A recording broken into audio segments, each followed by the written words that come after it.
Hey guys, welcome back to this series of me reading this really weird journal that I found in the woods.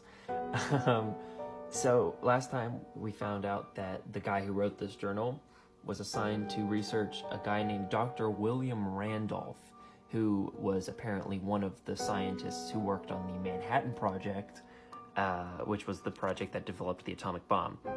Right, so Dr. Randolph apparently worked with the guy who wrote this journal's great-great-grandfather, and he actually had access to his notes and stuff, like, from the project, which is pretty cool. But the craziest part, we found out, is he, after he finished the atom bomb, started working on other things, and one of the main things he tried to do is a teleportation device. This was back in the 50s. So, and he's like, obviously he never made one because then we'd have teleportation devices. But then he says that his lab is somewhere near Lexington. Apparently that was in the research notes, which is weird because that's where I found this journal, is somewhere near Lexington.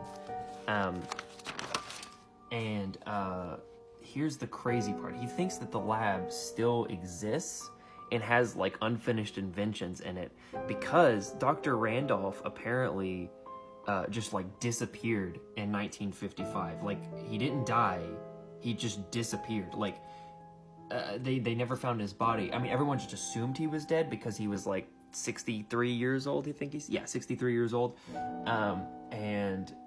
But he just disappeared. They never found a body or anything. And he didn't really have a family left, so no one really looked into it.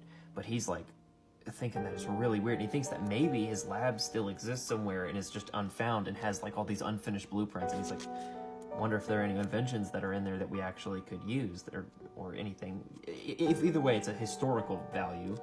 But yeah, so he's trying to find this lab, right? And he goes into some of the stuff that Dr. Randolph does, and he says, it's winter break, I'm gonna go try to find the lab. And then he talks about that he is updating the journal, that he thinks he's actually getting close to the lab, right?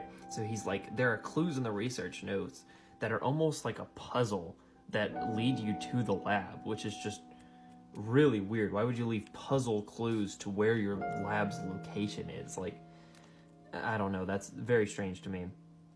But yeah, he's like, I've narrowed it down to like 3 locations, or somewhere around Lexington is where he's looking. And so he thinks he's going to be able to find the lab, which would be pretty crazy. That's all the time we have for this time. Next time we'll see what happens after this point. Thanks for watching.